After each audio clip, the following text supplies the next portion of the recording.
Let's start off with the trial of Biafra Nation agitator Nnamdi Kanu, which has resumed today at the Federal High Court in Abuja.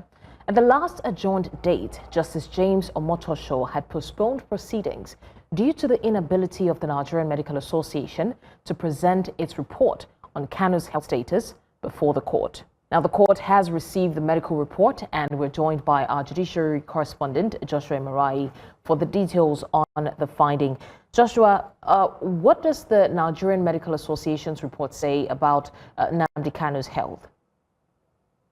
Well, good afternoon to you, Blessings. Well, the medical report by the Nigerian Medical Association was signed by the President Bala Audu and Benjamin Egbo, who's the secretary. And I'll be quoting verbatim what the report says.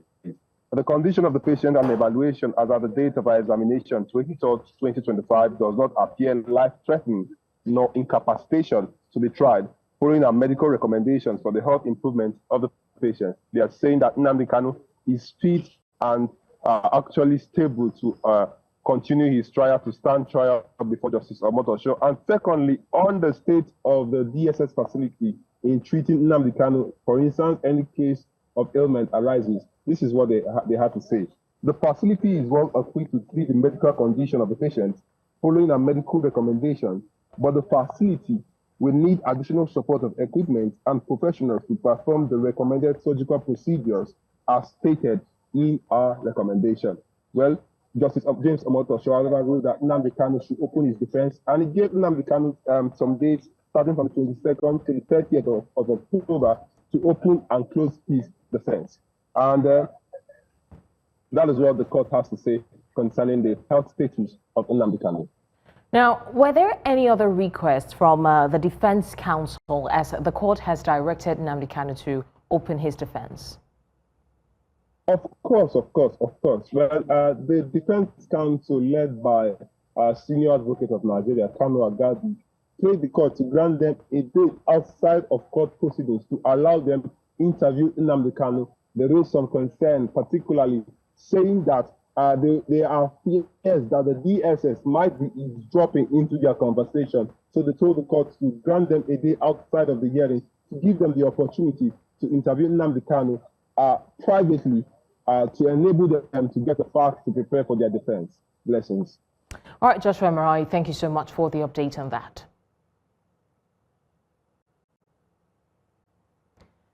Today is World Food Day 2025, a global call to action to end hunger and build sustainable food systems.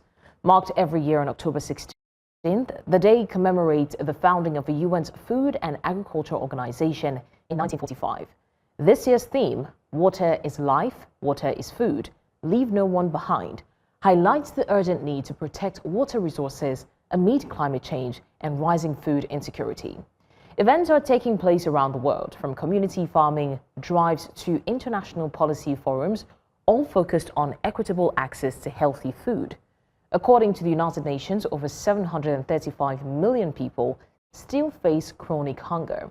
World leaders are being urged to prioritize food and water security in global development goals. Still on World Food Day, farmers in Delta State, South Nigeria, in solidarity with the global community, are also marking this year's World Food Day. They aim to highlight the importance of addressing hunger, food security, nutrition, and sustainable agriculture. Well, News Central's correspondent Austin Azu in Asaba, Delta State, is joining us now for more updates on this.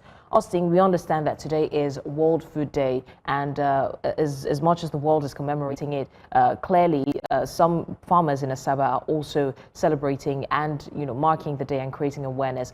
What has been the highlight of the day in Delta State so far?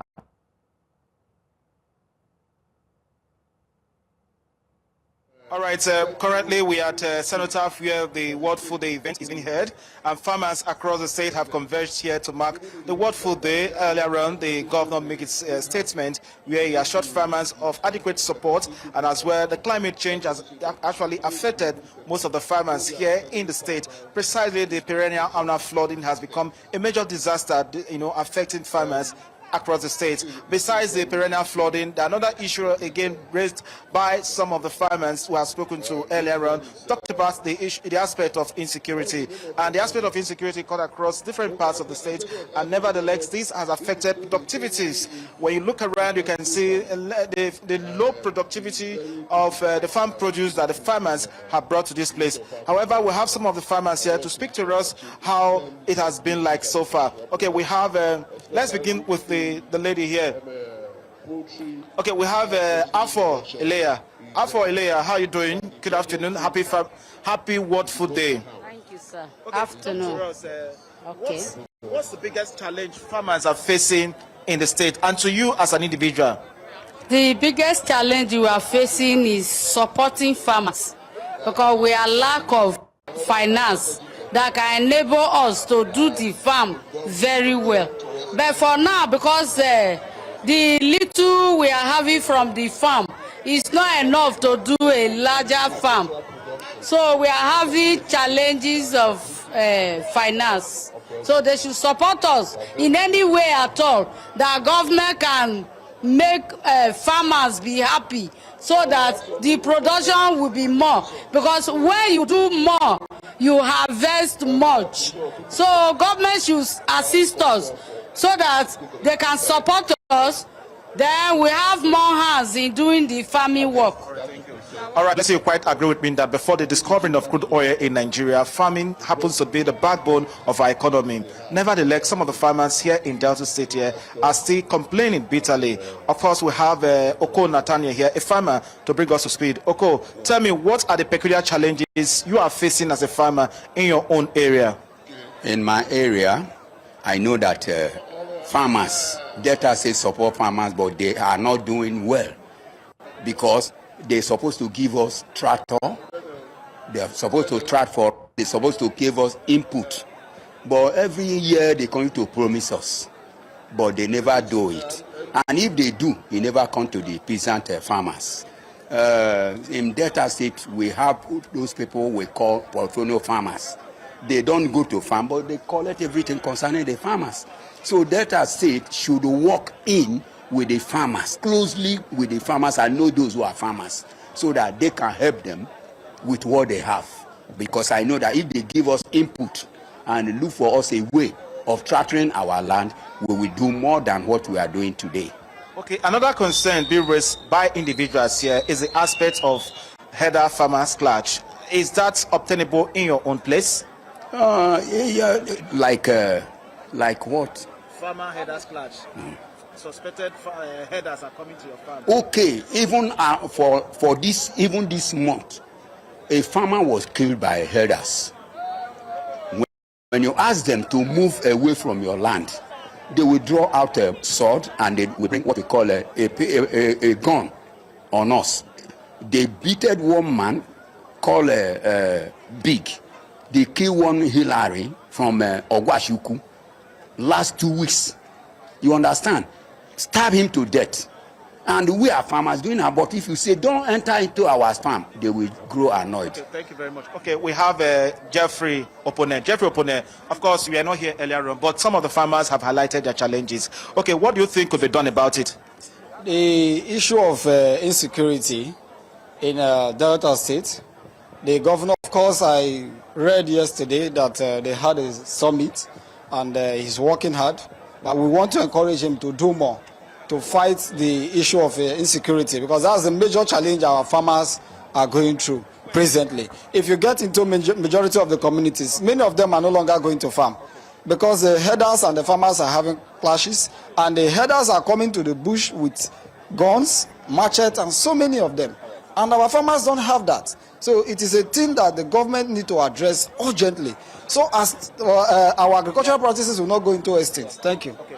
Thank you very much, Jeffrey. Because of what of time, we want to appreciate you for speaking to us. Nevertheless, Delta State has, in the past few years, has decided to move away from crude oil to farming. We hope to see the full implementation of the anti-open grazing law in the state to enable farmers produce to the food security in the state and beyond. So back to you in the studio.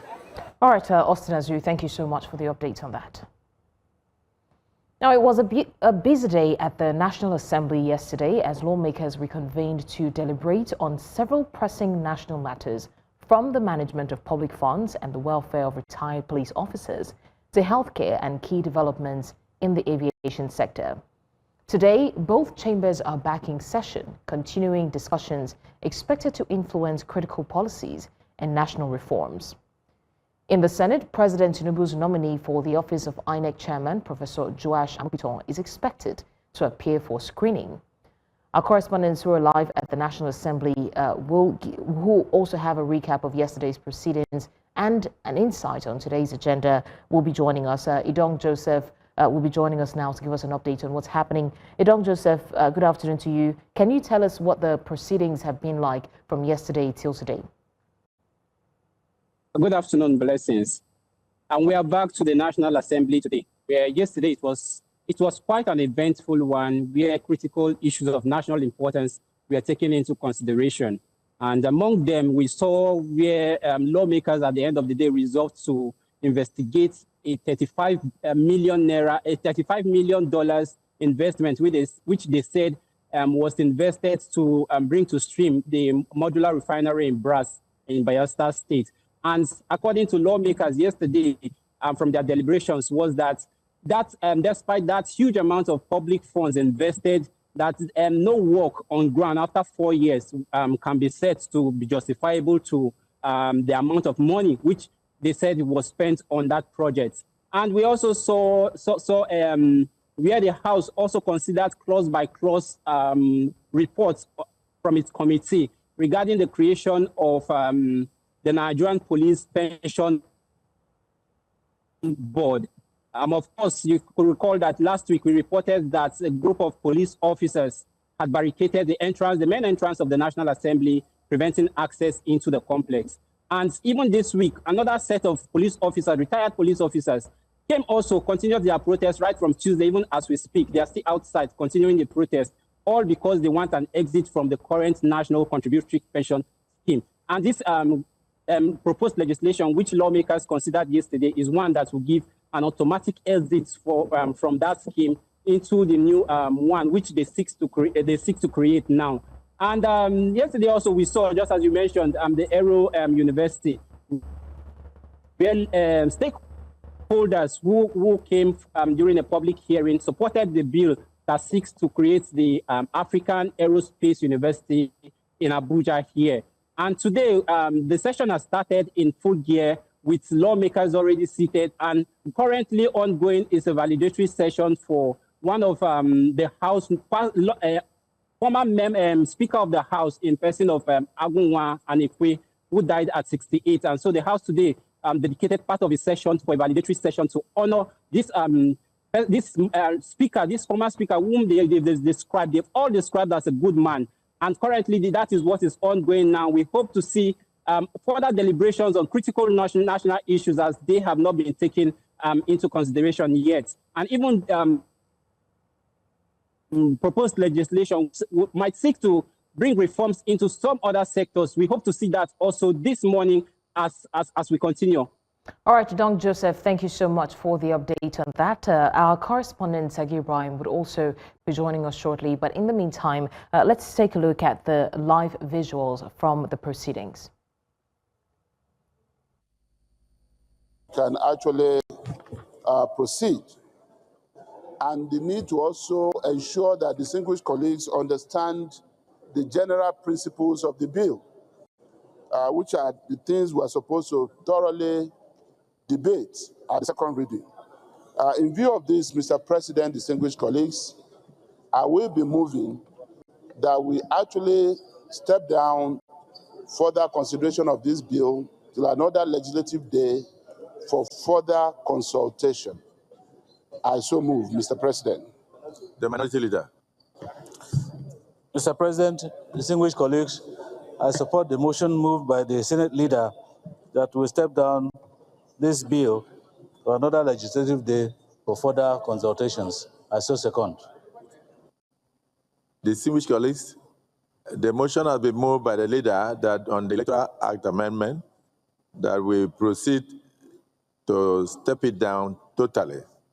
to another legislative day in view of the loaded program of the Senate today and the need for further consultations, particularly for us to know the clauses and the areas of amendment which should be in tandem with the desires of the Nigerian people and to ensure effective electoral practices. Those in support of the motion as moved and seconded by the leader say aye. Those against say nay. The ayes have it. Senator Abdul Fattah Buhari, did you hear what we said? Approach the chair.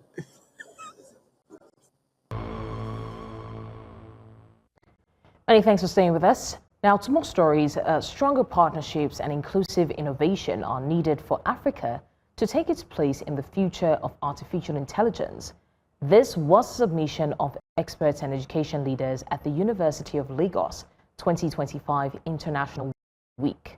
Placidia Igwekuli was there for News Central and now reports.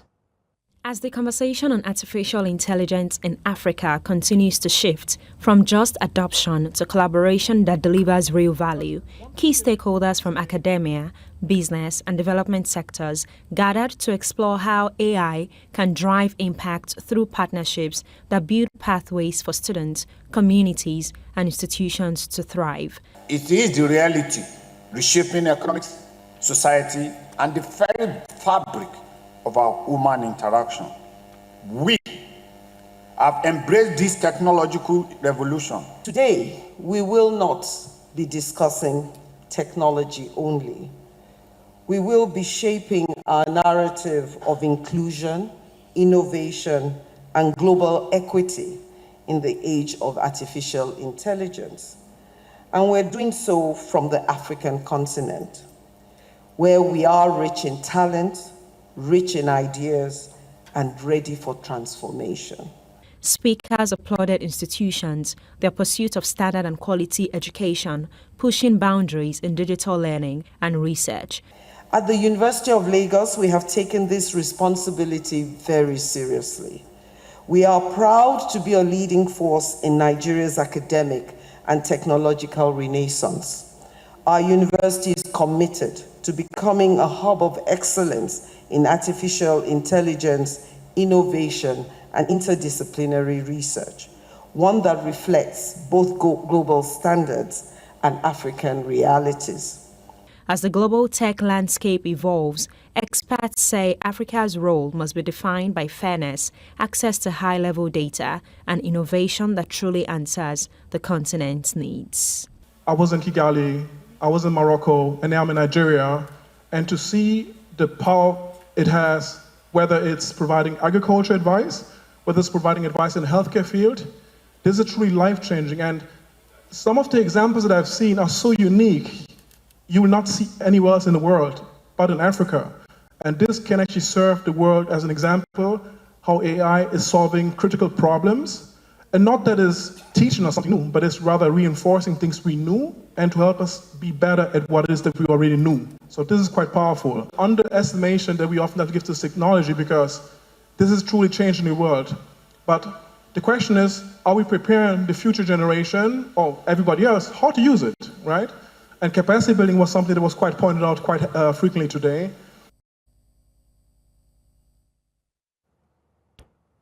Amid allegations of corruption, contract manipulation, and abuse of office, several civil society organizations in Abuja have demanded an investigation into senior officials of the Ministry of Aviation and Aerospace Development.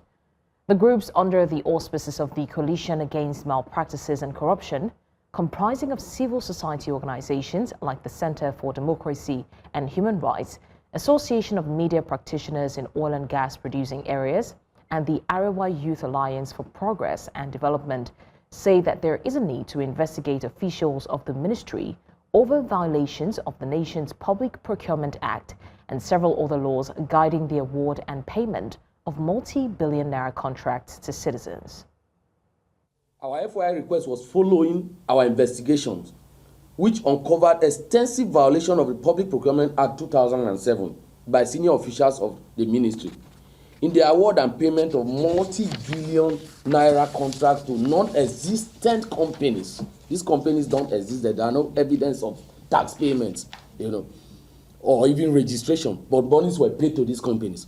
Newly registered entities with no track record, tax non-compliant firms, and companies whose business objectives are grossly misaligned with the contract awarded to them. Nigeria's federal government says that it has set an ambitious target to deliver about 277 gigawatts of electricity by 2060. This was made known by the Vice President Kashim Shettima at the Maiden Nigeria Renewable Energy Forum 2025, organized by the Rural Electrification Agency and key development partners. News Central's correspondent Blessing Akibe reports.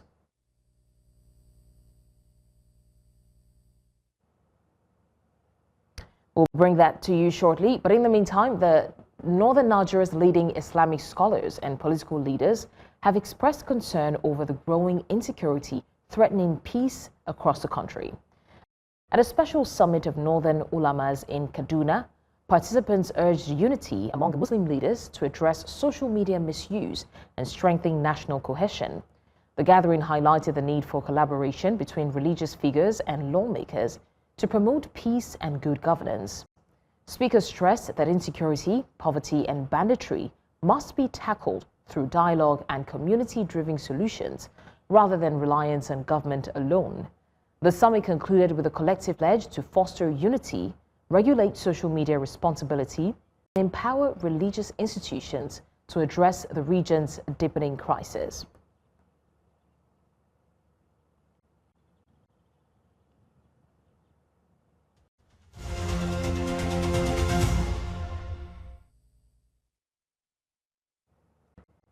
Cameroon remains on edge as citizens await the official results of the presidential election held on October 12th. The Constitutional Council is expected to announce the outcome next week, but tensions are rising across the country. In several cities, citizens have been gathering outside government offices where collation is underway, calling for transparency and insisting that results reflect the truth. Our correspondent, Kathleen Ndongmo, is on the ground following the development. Kathleen, thank you for joining us. Let's first of all look at the situation on the street. Now, on the ground, what is the mood like? What specifically are we hearing from the citizens who are gathering in these cities? The mood on the street is tense. In some areas, it's combative. The people say that they are determined nationwide across cities from Douala, the economic capital, to the western city of Bafoussam, in Chang, in Bafang, and even in Limbe, which is an Anglophone city. Crowds had gathered yesterday. They were demanding the protection of their votes. In Chang specifically and in Douala, tensions had boiled over. There was a fire that was set to the ruling CPDM party offices and even a courthouse in Chang. In Douala, there were clashes between resident security forces. Security authorities claim that they have restored control and made arrests in both cities. What is uniting citizens now is a firm resolve. Unlike in polls, they insist that this time they will defend their ballots. Many of them are using citizen-led, enabled technology platforms to collate results in real time and to share them across social media. They are referencing Article 113 of Cameroon's Electoral Code, which mandates that immediately after the counting of ballots, the results obtained in each station shall be made public. In response, the Interior Minister has publicly rejected the early victory claims by opposition candidate Issa Chiroma Bakari, calling them, quote, unconstitutional, and accusing him of seeking to, quote, disrupt the electoral process. Meanwhile, Gregoire Owona, who is the Deputy Secretary General of the ruling CPDM party, has also denied that Chiroma Bakari possesses any official polling results. So what is the coordinated action or message that is coming from other key stakeholders right now?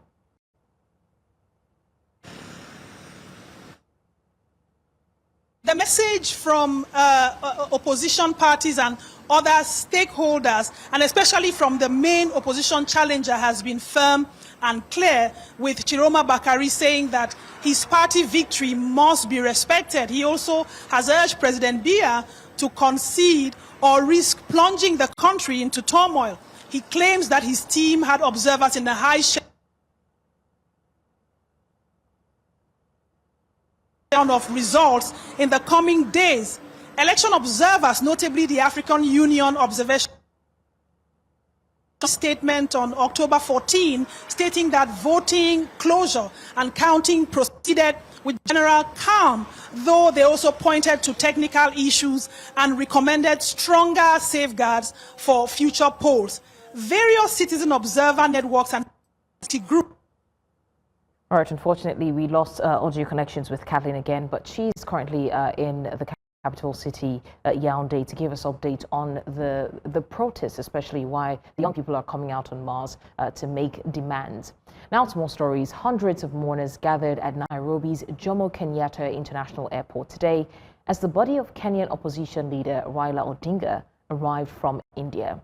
The crowd, filled with emotional supporters, family and political allies, broke into chants and songs as the coffin was escorted off the plane. Security was tight, with police and military personnel maintaining order as the procession made its way from the airport. The government has announced a period of national mourning and funeral arrangements are underway. The African Union has suspended Madagascar after an elite military union led by Colonel Michael Rajoelina seized power following the impeachment of President Andry Rajoelina. The move plunges the Indian Ocean island nation into political crisis, with Rajoelina set to be sworn in as transitional president this Friday. The new leadership promises elections within 2 years and a restructuring of key institutions. This coup follows weeks of protests sparked by shortages of water and energy. The United Nations condemned the takeover as unconstitutional, while the capital, Antananarivo, remains calm despite lingering uncertainty. A youth movement that sparked the protests expressed cautious optimism about the military's intervention and called for systemic change. And now, Madagascar's ousted President Andry Rajoelina has confirmed he fled the country following a military-led power grab that plunged the island nation into crisis. In a statement issued late on Wednesday, the presidency said Rajoelina left between October 11 and 12 after receiving explicit and extremely serious threats against his life. Media reports say he was evacuated aboard a French military plane. Rajoelina accused the National Assembly of colluding with the military. Colonel Michael Rajoelina, who now leads the military faction, is expected to be sworn in as president on Friday. The Gen Z protest movement behind weeks of unrest welcomed the military's move. Amnesty International has urged authorities in Côte d'Ivoire to stop suppressing protests and to release detainees ahead of the October 25 presidential election. The West African country has seen widespread demonstrations since former President Laurent Gbagbo and opposition leader Tidjane Thiam was barred from running against incumbent Alassane Ouattara. Despite a government ban on protests, opposition strongholds have witnessed roadblocks and clashes with security forces. Authorities arrested over 700 people during a recent banned march in Abuja, where tear gas was used to disperse crowds. Amnesty calls for transparency on arrests and demands the release of anyone detained peacefully. Ouattara, seeking a possible fourth term, insists democracy must avoid violence as tensions rise. Former Democratic Republic of Congo President Joseph Kabila has rallied opposition leaders in Nairobi, Kenya, launching a new Save the DRC movement. Kabila, who ruled for nearly 20 years until 2019, was sentenced to death last month in absentia for treason linked to alleged ties with the rebel group M23. At the Nairobi meeting, opposition figures, including ex-Prime Minister Augustin Ponyo, condemned President Felix Tshisekedi's handling of the country's crisis and harsh treatment of political opponents. The government in Kinshasa dismissed the gathering as a conspiracy of fugitives. Meanwhile, the DRC government recently signed a ceasefire monitoring agreement with M23 in Doha, signaling ongoing tensions in the region's east.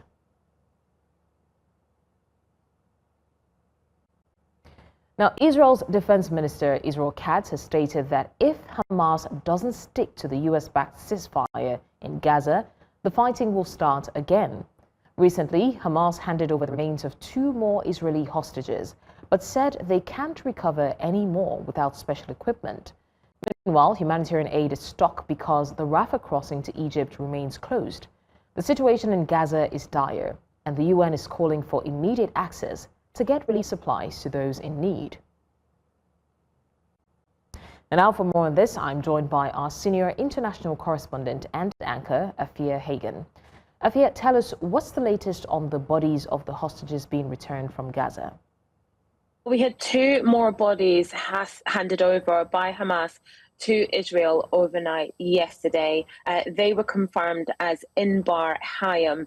She was the only female hostage. Now, she was killed at the Nova Music Festival on October the 7th, 2023, and then her body was actually taken to Gaza. It was thought that she was taken and then killed in Gaza, but it seemed that she actually died at the festival, and then her body was taken. Her death was confirmed in December 2023.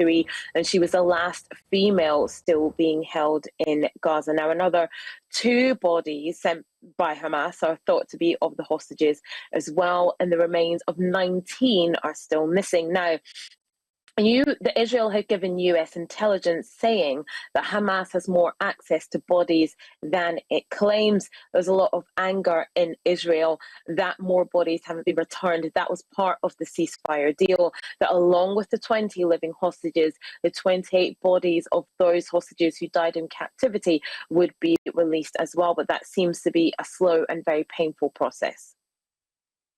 So now that we understand what the update is with the bodies, how about the latest from inside Gaza?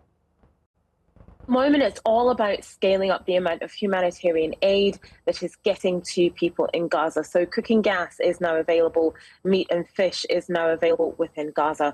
But now UK charities are asking for more donations. 15 UK charities are putting together an appeal because, like I said, now it's about scaling up what is available. So more aid is needed because more aid can get in, and also more infrastructure is needed as well. And that's all about scaling up that the 15 charities will do along with organizations like UN and UNICEF to make sure that the aid gets to the people who so desperately need it. There's also water and electricity needs to be connected in a lot of areas as well. That still hasn't happened. So while the humanitarian crisis is easing, it's by no means over within Gaza. All right, News Central international correspondent and anchor Afia Hagen, thank you for bringing us up to speed on what's happening in Gaza. Let's take a look now at the latest from Nigeria, circling back to the West African nation. The federal government has announced the National Job Center Project, a nationwide initiative designed to address unemployment and promote inclusive and sustainable work for Nigerians. The project, WAS, launched by the Minister of State for Labor and Employment, Nkiruka Onyejocha. The National Job Centers will feature digital job matching, data tracking, and career advisor services to strengthen labor market infrastructure. Alongside this, the government unveiled the Labor Employment and Empowerment Program, LEAP, to boost youth employability and bridge the gap between training and work, reinforcing Nigeria's commitment to fair wages, decent jobs, and collaborative economic growth. You're still live with us on the news. We'll go on a short break now. When we come back, more stories. Stay with us. Now, former New Zealand Prime Minister Jim Bolger has died at age 90. Bolger, who led the country through major economic reforms in the 1990s, passed away peacefully, surrounded by family, including his wife, Joanne, and their 9 children. He had been battling kidney failure since last year. Now, Bolger served as Prime Minister from 1990 to 1997, guiding New Zealand through a challenging economic crisis marked by high inflation and national debt. His leadership included forming a coalition with Winston Peters' New Zealand First Party in 1996. Current Prime Minister Christopher Luxon praised Bolger's integrity and lasting impact. Bolger, first elected in 1972, leaves behind a legacy that continues to shape New Zealand's political landscape. A federal judge has ordered a temporary halt to the layoffs by the Trump administration of thousands of federal workers during the government shutdown. District Judge Susan Ilston in San Francisco issued the temporary restraining order in response to a suit filed by labor unions claiming the layoffs are illegal. The Washington Post and other outlets said Ilston issued her order shortly after the White House said it would likely lay off at least 10,000 federal workers during the shutdown.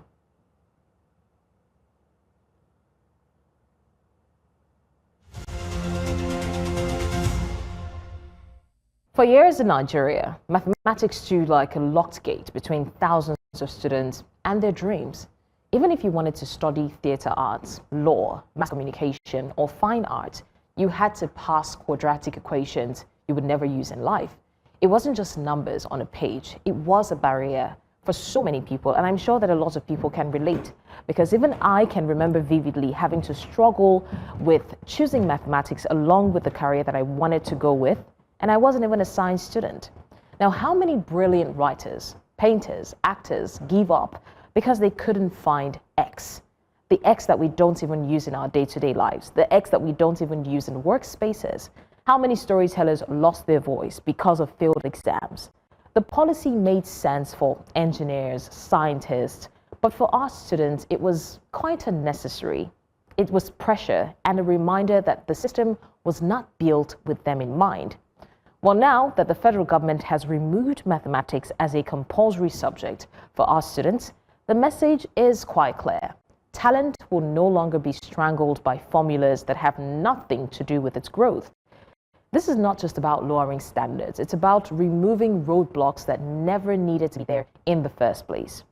The bigger question is, what other outdated rules are still holding Nigerians back?